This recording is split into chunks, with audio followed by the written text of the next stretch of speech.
pasal yang kelima. Lukas pasal 5 ayat 1 sampai dengan ayat yang ke-7.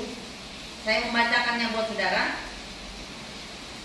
Pada suatu kali Yesus berdiri di pantai danau Genesaret. Sedang orang banyak mengurumuni dia hendak mendengarkan firman Allah.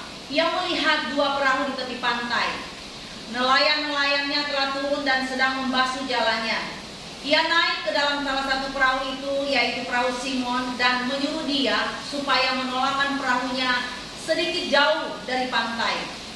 Lalu ia duduk dan mengajak orang banyak dari atas perahu.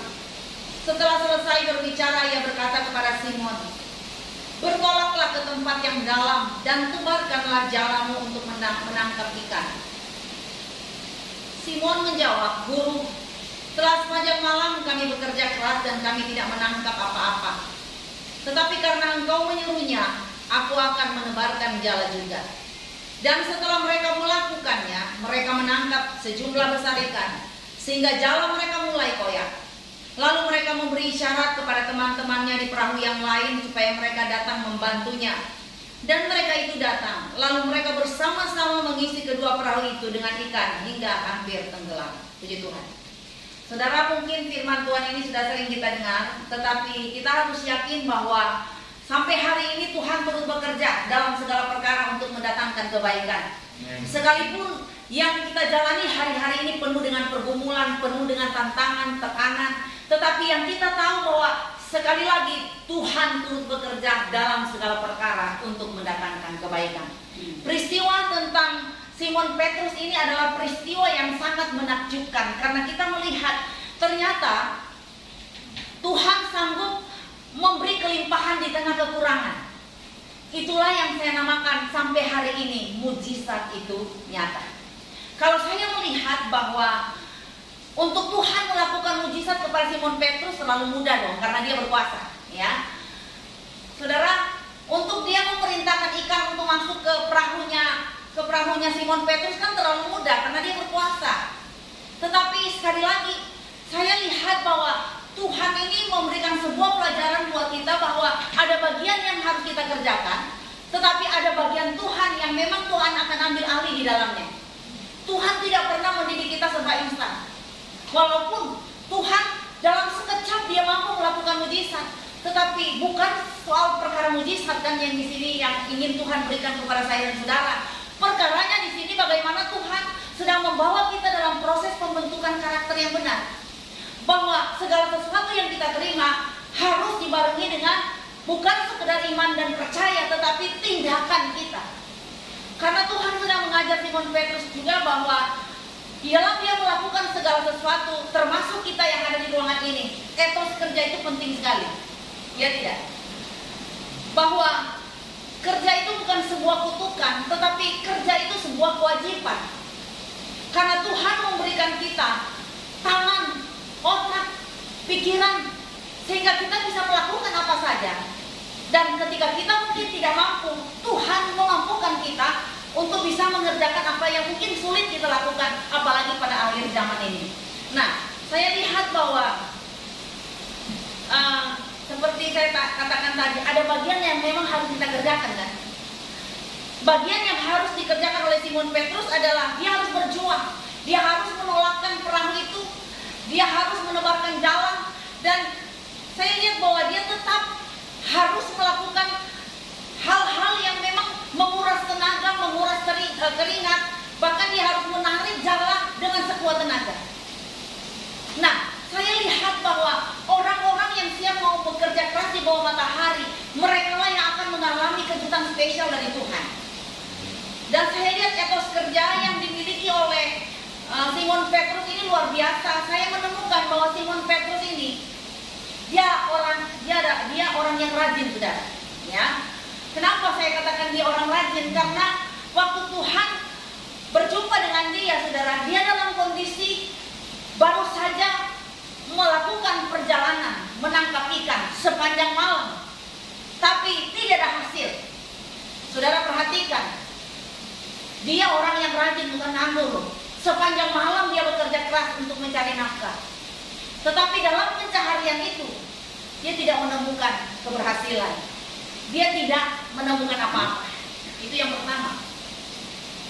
Saya temukan bahwa Simon Petrus ini adalah orang yang rajin karena dia mencuci jala, ya. Berarti sebenarnya ada andil yang hebat yang dilakukan oleh Simon Petrus sehingga pada kenyataannya Tuhan memperhitungkan apa yang dia kerjakan. Betul tidak? Jadi benar kata Tuhan bahwa orang rajin itu selalu akan menangkap buruannya. Orang benar pasti diberkati Tuhan. Orang benar, orang rajin pasti akan dihargai oleh Tuhan.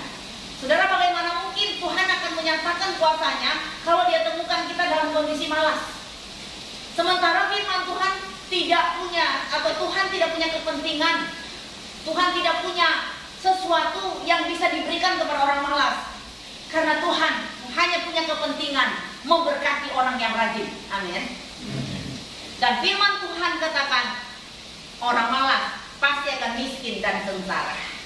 Kira-kira ada yang kepingin menjadi miskin dan sengsara? Ya, saya yakin bahwa di sini malah semua di ruangan ini sudah malah jadi orang miskin. Amin. Yang sudah malah jadi orang miskin coba angkat tangan. Aduh, Pak Yunus. Ya, kalau nggak mau miskin, kita harus menjadi pribadi yang siap berjuang apapun yang terjadi. Amin. Nah, makanya dibutuhkan yang namanya ketekunan. Itulah kunci yang kedua. Kalau yang tadi pertama itu rajin, yang kedua tekun. Orang tekun adalah orang yang selalu ulet, gigih di dalam usahanya. Walaupun usaha yang dia lakukan ada terkadang 1 tahun pertama gagal, 2 tahun pertama gagal, ya dong. Tetapi orang yang ulet pasti akan menemukan tujuan yang jelas. Karena saya baca juga sejarah tentang Jack Ma. Jack Ma ini orang yang miskin sebenarnya ya dari awalnya. Tapi ternyata nasib bisa dirubah dengan apa? Ketekunan. Dengan apa? Dengan rajin bekerja. Dengan apa? Dengan mau melakukan tindakan-tindakan kesalehan. Sehingga kita akan melihat berkat Tuhan pun akan masuk di dalam perbendaharaan kita. Amin. Ya. Banyak orang yang kita mungkin lihat di dalam dia bekerja pun terlalu mudah dia untuk resign, terlalu mudah dia menyerah di tengah jalan, terlalu mudah dia berkata, wah aku nggak sanggup. Ya, saya mau katakan sebagaimana si Simon Petrus ini harusnya dia sudah gagal, harusnya sepanjang malam dia sudah bekerja, dia udah capek, lelah. Tapi waktu dia jumpa dengan Tuhan, apa yang Tuhan ngomong? Tebarkan jalanmu, tebarkan jalanmu lagi. Nah, saya ingin katakan bahwa kalau kita punya etos kerja yang hebat, yang luar biasa, kita tidak akan pernah trauma ketika kita gagal. Amin.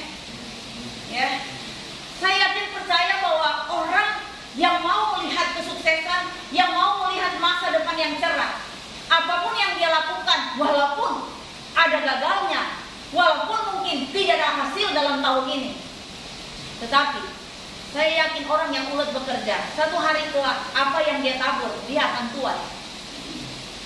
Anggaplah sekarang ini mungkin dalam tahun ini kita nanam dulu, kita campur dulu. Tetapi satu hari kelak, saya yakin percaya apa yang kita tanam itu akan membuahkan hasil. Makanya jangan dipikir menyerah, baru melangkah di tengah jalan sudah berhenti. Ya, di tengah jalan sudah angkat tangan. Orang-orang yang seperti ini tidak kepake loh di dalam perusahaan. Ya. Karena orang yang seperti ini pingin nyaman cepat tetapi tidak ada pengorbanan. Pingin cepat kaya tetapi tidak mau menyatakan karya-karya yang hebat di dalam perusahaan.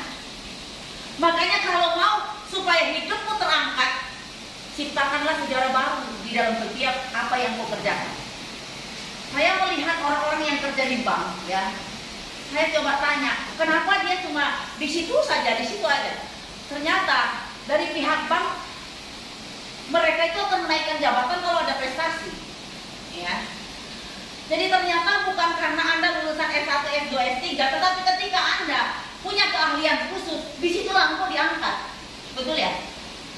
Ya, makanya saudara, yang terpenting dalam kehidupanmu adalah buah yang engkau tanam, buah yang engkau hasilkan itu seperti apa? Engkau bisa dinamakan guru besar, ya, diangkat jadi profesor. Kalau ada sesuatu yang spesial di dalam dirimu, iya tidak? Sehingga itu akan membuat orang lain terberkati, terinspirasi. Anda bisa dinamakan guru besar kalau ada prestasi bisa terberkati karena karya-karyamu.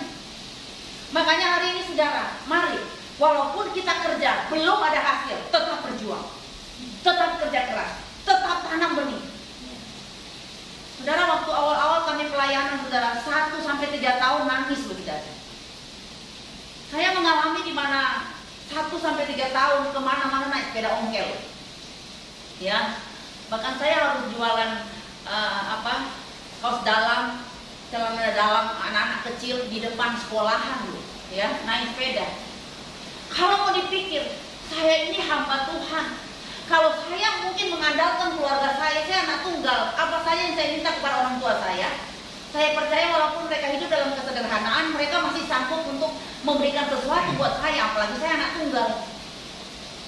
Tetapi bukan begitu cara kerja Tuhan mendidik kita loh saudara. Kita harus bertindak dulu, harus kerjakan sesuatu dulu, sehingga kita akan melihat hasilnya tidak akan pernah mengelabui Anda. Karena saya lihat di dalam proses kami membangun jemaat, merintis, aduh nangis saudara ya. Saya kemana-mana naik sepeda ongkel karena tidak ada ongkos, ya. Kalau sepeda ongkel kan ini ya saudara, nggak perlu pakai bensin, ya. Tapi sekarang puji Tuhan banyak yang pakai sepeda Pak ya, luar biasa. Ya, karena keterpaksaan, karena ingin sehat, karena sekarang ini kalau berolahraga katanya itu bisa meningkatkan imun. Waduh, berlomba-lomba orang karena naik sepeda. Tapi saya katakan, Anda berlomba-lomba meningkatkan imun, tapi kalau iman diabaikan juga sami mawon, ya. Jadi imun itu harus jalan seimbang. Jangan bodoh minum vitamin, ditawari vitamin apapun, semua dia beli. Anda boleh minum vitamin sebanyak-banyaknya, tapi firman Tuhan berkata, hati yang gembira itu obat yang paling manjur, ya. Nggak ada yang mengalahkan hati yang gembira. Saya melihat bahwa bukan karena Anda pakai Fortuner, Anda bahagia, Anda sehat, enggak sudah. Tetapi ternyata hati yang gembira itu obat yang paling manjur. Dan saya mau katakan, obatnya corona adalah ketika engkau bersukacita. Amin. Adalah ketika engkau bergembira. Papa saya pernah mengatakan, Hesti, kamu pikir tidak ada duit itu nggak sakit kepala. Papa saya punya moto, hati yang gembira adalah uang. Haleluya. Itu cuma pembantu peningkatan imun Pak ya. Kalau nggak ada uang juga soro. Makanya kalau mau beruang harus kerja keras dari sekarang. Walaupun pekerjaan kita kecil, tetapi ketika kita menghargai perkara kecil, disitulah Tuhan menghargai sesuatu di dalam hidup kita sehingga kita bisa mengecap perkara-perkara yang besar. Amin. Nah, saya lihat juga bahwa kunci Simon Petrus mengalami mujizat yang nyata adalah dia mau bertanggung jawab. Orang-orang yang bertanggung jawab, ya, saya lihat bahwa mereka itulah yang akan dipercayakan Tuhan untuk mengelola berkat. Simon Petrus, dia adalah orang yang mau melakukan sesuatu karena dia tahu tanggung jawabnya sebagai seorang papa, ya. Jadi dia harus menafkahi akan keluarganya. Dan saya katakan, Anda sebagai papa, Anda sebagai mama, Anda adalah pahlawan dalam keluarga. Ya tidak? Kalau Anda sebagai pahlawan dalam keluarga, berarti ada tanggung jawab yang mengikuti saya dan saudara. Buat apa capek-capek Pak Yunus datang ke sini setiap hari bolak-balik Surabaya, Gresik, saudara, ya apa nggak capek? Tapi karena ada tanggung jawab yang besar yang mengikutinya, karena ada istri dan anak-anak, dan biaya sekolah sekarang amit-amit saudara ya, itu yang membuat kita terpaksa, ya. Kalau mau orang-orang sekarang ini lagi takut keluar, saya juga kepingin di rumah aja. Tapi kita mau makan apa? Apa cukup makan cinta saja? Nggak mungkin Pak Yunus ya. Ya. Sekarang malah nggak ada duit di dalam rumah tangga bisa bercerai. Ya. Jadi sesungguhnya Tuhan sedang mengajarkan kita hidup dalam keseimbangan. Ya. Bertanggung jawablah dengan apa yang Tuhan percayakan kepada saudara, termasuk Anda bekerja. Itu tanggung jawab saudara di hadapan Tuhan, di mana saudara harus menghidupi orang lain, saudara harus menghidupi keluargamu. Saya tadi malam baru mau streaming nih ya. Saya nggak sengaja saya kirim kata-kata rohani kepada beberapa orang. Nggak tahu dapat balasan begini, Ibu, puji Tuhan Ibu ingat kami dalam doa. Ibu tahu nggak, suami saya lagi koma di rumah sakit. Hah, sakit apa? COVID. Dan ini sudah 3 hari tidak sadarkan diri. Saya juga kena. Ya. Saudara, saya sampai kaget, sampai saya meneteskan air mata. Saya bilang orang ini cinta Tuhan. Dan waktu pernah saya pergi ke kantornya, waduh kantornya lagi di apa saudara ya, dipakai macam-macam lah untuk kesehatan, disemprot segala macam. Pokoknya kalau pergi di situ, waduh protokol kesehatannya is the best. Tapi dia mau kena corona, ya. Ini misterius banget loh, ya. Apakah yang kena corona itu tidak menjaga kesehatan? Waduh saudara, saya sampai nggak habis pikir, masuk ke kantornya aja. Kita aja jaraknya mau ngomong sama orang ini agak jauh saudara ya. Dan mereka sangat berhati-hati. Tapi kenapa mereka kena virus corona ya? Saya bilang ini misteriusnya Tuhan. Kita nggak tahu orang yang lagi angkat-angkat sampah, angkat-angkat yang busuk-busuk tuh ya, kok nggak kena ya? Ada orang yang sudah menjaga kesehatannya luar biasa kok kena ya. Saya kurang mengerti, ini sangat misterius. Tetapi bukan karena Anda kena virus corona, Anda kena kanker, itu yang membuat saudara cepat mati. Enggak loh. Ya. Saya bilang, keputusan untuk hidup dan mati itu ada di tangan Tuhan. Tapi memang cara untuk kita berjumpa dengan Tuhan memang beda-beda. Jangan pernah kita menilai karena virus corona Anda banyak dosa. Bukan. Anda kena virus corona karena Anda tidak berhati-hati dengan hidup. Loh saudara, yang mati-mati itu saudara, saya temukan orang-orang yang berduit, mereka sudah menjaga kesehatannya luar biasa. Saya pernah pergi kepada salah satu keluarga, baru mau masuk di situ saudara, saya disiram dari atas sampai bawah. Masuk rumah saya sudah basah loh, ya. Setelah itu mereka bilang ganti sepatu, terpaksa lagi saya ganti. Sepatu ibu taruh di dalam kresek, waduh. Begitu hati-hatinya mereka. Tetapi saudara, 2 minggu kemudian dapat kabar suami istri ini mati, anaknya mati karena kena corona. Hah? Saudara, saya cuma ingin katakan hidup dan mati ada di tangan Tuhan. Makanya kalau hidup dan mati ini adalah misteriusnya Tuhan, mari kita bertanggung jawab di dalam apa yang Tuhan percayakan di dalam hidup kita. Anda sebagai pelayan Tuhan, Anda sebagai direksi di tempat ini, apapun pekerjaan yang Tuhan percayakan kepada saudara, itu adalah anugerah Tuhan. Itu adalah kasih karunia Tuhan.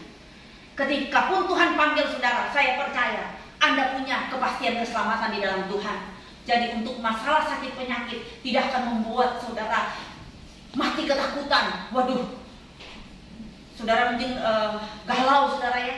Apakah ini akan membawa saya kepada kematian? Banyak loh saudara sudah 15 tahun terkapar nggak mati-mati loh. Mereka minta mati nggak mati. Ada yang minta umur panjang cepat mati. Ya. Saudara yakin hari ini ketika Tuhan panggil saudara punya kepastian keselamatan di dalam Tuhan? Amin. Saudara kepingin masuk surga? Amin. Saya juga kepingin. Yang kepingin duluan coba angkat tangan. Ada yang kepingin duluan? Iya nggak ada ya. Katanya ingin masuk surga, tapi mau duluan. Aduh, masih mikir tentang cicilan. Haleluya. Ya masih mikir. Aku masih kepingin lihat cucu. Haleluya. Ya, Pak Yunus masih kepingin lihat cucu kan ya. Ya. Berarti walaupun kita menganggap bahwa kematian itu adalah sebuah keuntungan, tetapi untuk masa sekarang saya tawarkan kepada Pak Yunus masih bilang kalau boleh Tuhan pending, ya. Karena apa? Masih ingin lihat putu. Ya. Tapi yang saya tahu, kapanpun Tuhan panggil kita siap dan punya kepastian keselamatan di dalam Tuhan. Amin. Makanya bertanggung jawablah dengan apa yang Tuhan percayakan kepada saudara.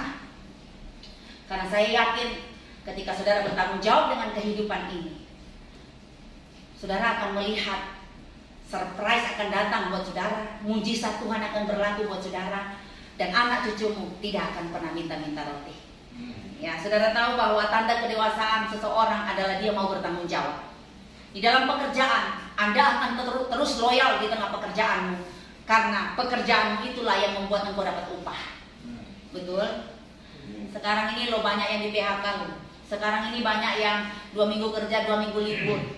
Dan saya lihat mereka mengeluh, mereka hanya dapat setengah dari gaji. Tapi saya percaya di sini kalau masih bisa kerja itu anugerah Tuhan. Makanya tidak pantas untuk kita mengeluh, tidak pantas kita protes dengan Tuhan. Kenapa Tuhan begini? Kenapa? Syukuri saja engkau masih sehat, kuat, dan engkau masih kerja. Amin. Nggak ada yang protes-protes ya. Amin. Yang terakhir, saudara, Simon Petrus saya melihat bahwa dia punya relasi yang baik dengan orang lain. Dia punya relasi yang lain yang baik ya saudara, sehingga perahu-perahu yang lain sudah kita lihat ya terbantu karena adanya Simon Petrus, karena Simon Petrus telah mengalami mujizat dari Tuhan. Tidak tahukah saudara bahwa ketika saudara diberkati, berarti ada alasan kenapa saudara diberkati, untuk menolong perahu-perahu yang lain. Ya, saudara lihat bagaimana kehadiran Tuhan bisa mengubah dari yang tidak ada menjadi ada. Dan biarlah kalau Anda menyadari hidupmu hanya karena kasih karunia Tuhan, berarti saudara, kehadiranmu membuat orang lain terberkati. Karena bicara tentang kasih karunia, Anda dan saya ini adalah orang beruntung. Jadi kalau Anda dan saya adalah orang beruntung, dimanapun engkau kerja, kehadiranmu membuat perusahaan diuntungkan. Amin. Kehadiranmu membuat orang lain tenang. Kehadiranmu membuat orang lain terberkati. Engkau kaya, tetapi engkau dipersiapkan Tuhan menolong perahu-perahu yang lain. Engkau diberkati Tuhan, itu tandanya bahwa engkau sedang dipercaya Tuhan menjadi perpanjangan tangan Tuhan. Amin. Ingat, roti yang Anda makan bisa saja habis, tapi benih yang kau taburkan tidak akan pernah habis. Tetapi itu secara terus-menerus akan Tuhan kembalikan di dalam perbendaharaanmu. Makanya saudara, libatkan Tuhan dalam pergumulanmu. Libatkan Tuhan dalam pekerjaanmu. Karena ketika engkau melibatkan Tuhan, maka apa saja yang engkau kerjakan dibuat Tuhan berhasil. Ya, Simon Petrus, saya lihat sesuatu yang perlu kita ambil dari sikapnya, dari kepribadiannya. Coba perhatikan, ini yang paling sulit. Dia itu sudah kerja sepanjang malam kan ya, dan tidak ada hasil. Tahu-tahu Yesus datang dan mengatakan Yesus mau pinjam perahunya. Saudara, saya lihat bagaimana Simon Petrus mendahulukan pekerjaan Tuhan. Padahal dia capek loh, penat loh, nggak ada hasil. Kalau dia baper, dia akan bilang, apa nggak lihat aku lagi capek? Apa nggak lihat aku ini lagi banyak pikiran loh Yesus? Ya, ngapain aku disuruh untuk dorong perahu? Ngapain kamu pinjam perahuku? Aku lagi bermasalah nih. Tapi saya lihat bagaimana dia mau membantu Yesus. Dia mau menolakkan perahu itu. Dia mau berempati. Nah, saya ingin garis bawahi di sini bahwa terkadang sulit kita menjadi orang baik pada saat kondisi kita kurang baik. Amin. Pada saat kita mau berbuat baik dengan kondisi kita yang kurang baik, rasanya saudara berat. Memang firman Tuhan katakan bahwa untuk berbuat baik itu capek loh saudara, lelah loh untuk berbuat baik. Tetapi saya lihat bagaimana Simon Petrus mau melakukannya. Di tengah kondisinya yang kurang baik, dia mau melakukan apa yang baik. Sehingga saya lihat orang yang mengutamakan kepentingan Tuhan, orang yang mau mendahulukan pekerjaan Tuhan, karena Yesus pinjam perahunya untuk Yesus pakai untuk berkhotbah. Dan lihat, waktu Yesus berempati, mau melakukan apa yang baik, walaupun dia pada waktu itu gagal, tidak ada hasil. Tetapi lihat, Tuhan melakukan mujizat yang nyata, di mana orang yang mendahulukan kepentingan Tuhan, maka Tuhan pun akan melakukan pelipat gandaan berkat di dalam kehidupan Simon Petrus, termasuk di dalamnya saya dan saudara. Ketika kita mau melakukan apa perintah Tuhan, pelipat gandaan berkat pun terjadi dalam hidup kita. Karena kata Tuhan, bagi Allah tidak ada yang mustahil. Saudara, saya lihat ini pribadi yang hebat. Ya, dia utamakan Tuhan, dia siapkan perahu, dia dengar firman Tuhan, dan ternyata disitulah Tuhan melakukan keajaiban. Makanya walaupun kita lagi kurang, jangan sampai kita jadi orang pelit. Amin. Karena dalam kondisi seperti ini orang mungkin berpikir, ngapain aku berbuat baik, aku aja nggak sanggup berpikir sampai hari ini. Ngapain aku bantu orang lain, aku aja rasanya sudah nggak sanggup. Ingat, ketika engkau memberi dalam kekurangan, itu yang paling hebat. Ya, memberi dalam kekurangan sakit banget loh saudara. Tetapi saya melihat, ketika engkau melakukannya, ada Tuhan yang akan balas. Apa sedekahmu yang engkau berikan dan tidak dilihat oleh orang, Tuhan yang melihat dari tempat yang maha tinggi. Dan perlu saudara ingat bahwa sedekahmu tidak akan membuat Anda bangkrut. Amin. Tidak ada kata firman mengatakan karena bersedekah Anda bangkrut. Tidak. Tidak pernah Anda bangkrut hanya karena menabur. Justru Anda bangkrut bukan karena sedekahmu, tapi karena salah atur. Tuhan sudah memberkati, wah Tuhan sudah memberikan pelipat gandaan. Tapi dikit-dikit ke mall, dikit-dikit sudah keluar negeri, wah dikit-dikit kumpul-kumpul pesta pora. Bagaimana nggak bangkrut saudara? Makanya Tuhan akan memberkati orang-orang yang tahu mengatur berkatnya. Jangan dikit-dikit posting, upload, waduh makan-makan di sini, makan-makan di sana. Saudara, orang berpikir bahwa karena aku memberi ke gereja, karena aku memberikan sedekah, yang itu yang membuat aku bangkrut. Salah besar saudara. Karena cara hidupmu yang terlalu konsumtif, ya, cara hidupmu yang terlalu banyak pesta pora, itu yang membuat Anda bangkrut saudara. Makanya hari ini pertanggungjawabkanlah setiap berkat Tuhan. Atur dengan baik sehingga engkau tidak akan kekurangan walaupun di masa seperti sekarang ini. Maju terus saudara dan jangan pernah menyerah. Jangan pernah menyerah. Saya selesai. Tuhan memberkati kita semuanya dan saya percaya perahu-perahu saudara akan dipenuhi dengan ikan yang besar-besar. Amin. Ya, jadi bukan ikan yang kecil-kecil, ikan teri yang kecil ya, tapi ikan yang besar-besar. Kenapa besar? Karena Tuhan akan jadikan saudara perpanjangan tangan Tuhan. Kemuliaan hanya bagi nama Tuhan. Tuhan memberkati kita semuanya. Mari